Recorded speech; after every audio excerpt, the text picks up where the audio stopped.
Most people are terrified of debt. From the day we are born, we are told the same traditional financial advice: stay out of debt, pay off your credit cards, and save your money. We are taught that debt is a dangerous monster that will drag us into financial ruin.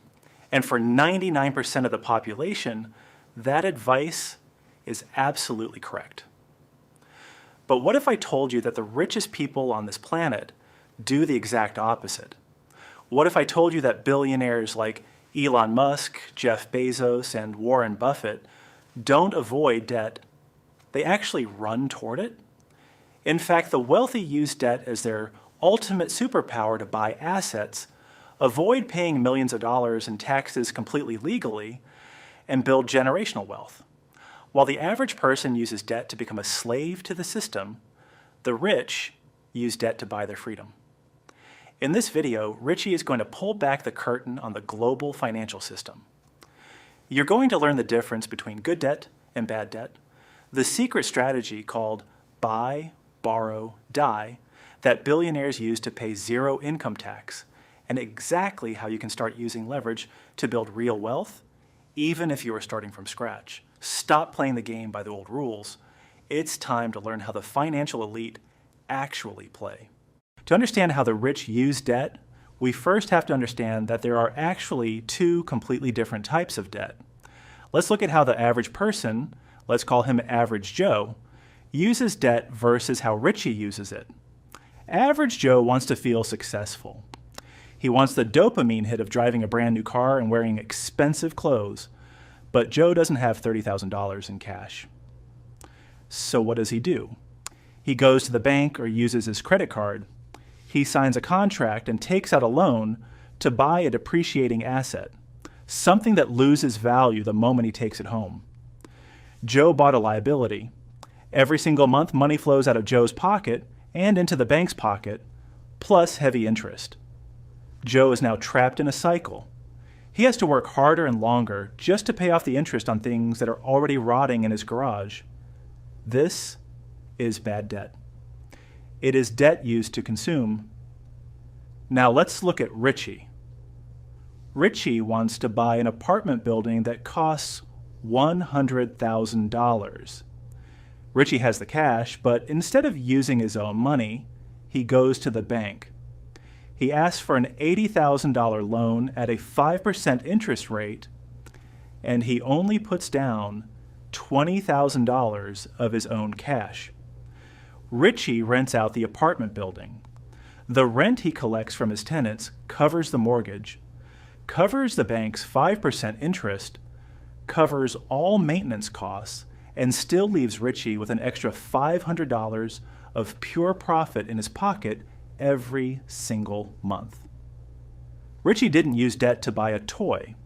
He used debt to buy an income-generating asset. The tenants are paying off Richie's debt for him, while the property itself is growing in value over time. In 10 years, the debt will be gone. The property will be worth much more, and Richie will have made a fortune using the bank's money. This is good debt. It is debt used to produce. But the rabbit hole goes much deeper than just buying rental properties. Have you ever wondered how billionaires like Jeff Bezos or Elon Musk can afford mega yachts, private jets, and mansions while paying almost nothing in income taxes? The media loves to claim they are using illegal offshore accounts or shady loopholes. But the truth is actually much simpler, completely legal, and built directly into the tax code of almost every modern country. It is a strategy known in high finance circles as buy, borrow, die. Here's exactly how it works. Let's say a billionaire founder owns $10 billion worth of stock in his own company. If he decides to sell $1 billion of that stock to buy a mansion, the government will immediately step in.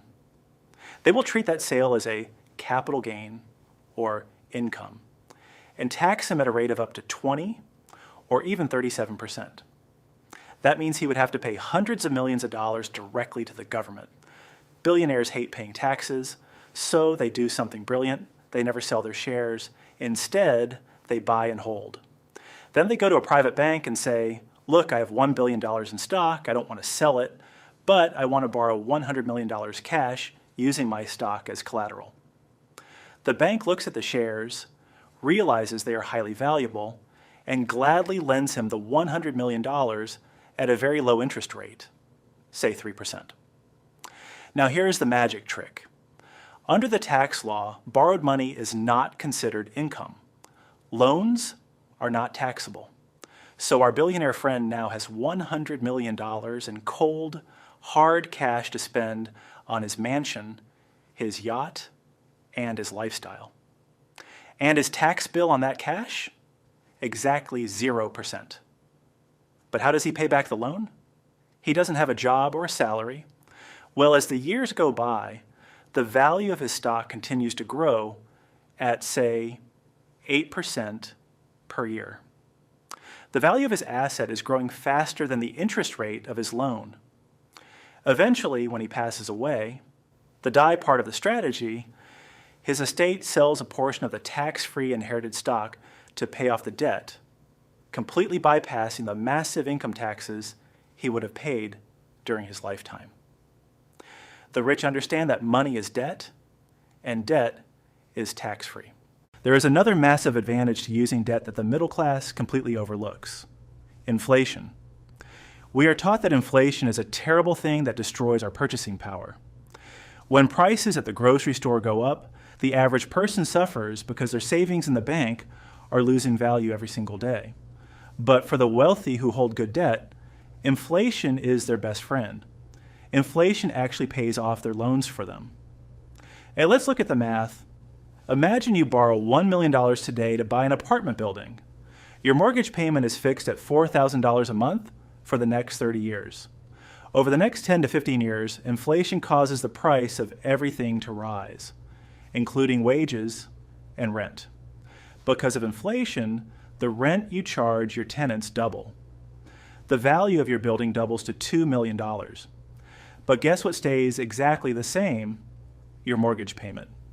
It is still fixed at $4,000 a month.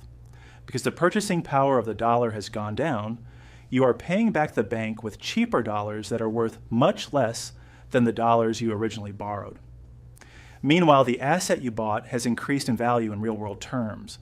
Inflation has effectively transferred wealth from the savers, whose cash lost value in the bank, directly to you, the debtor, who owned the real estate.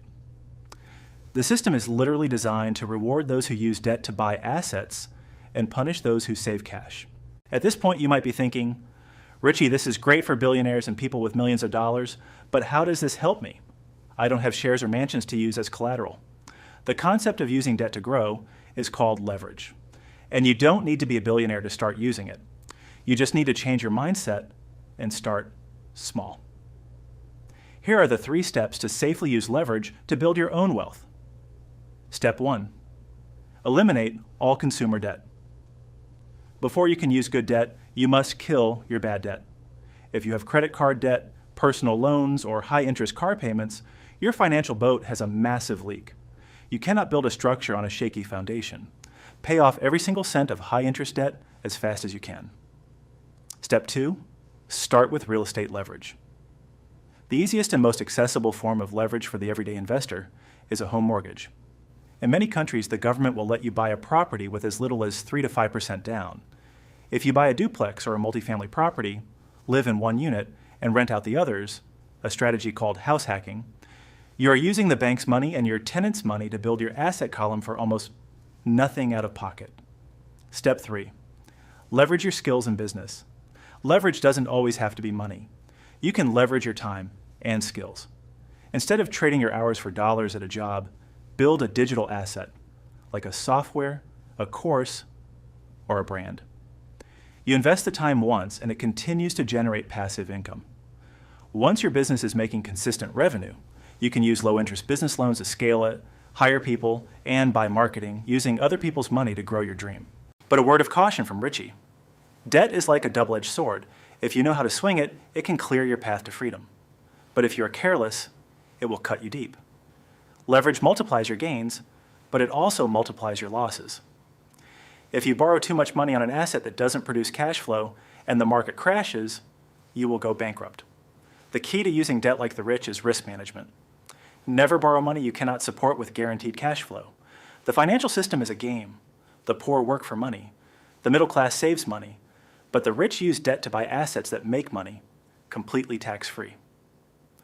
Now that you know the rules of the game, how are you going to play? If you want to keep learning the secrets of the financial elite that they don't teach you in school, make sure to hit that subscribe button, turn on notifications, and share this video with someone who needs to escape the savings trap. Leave a comment below. Are you currently using good debt, or are you still working to pay off the bad? Richie will see you in the next video.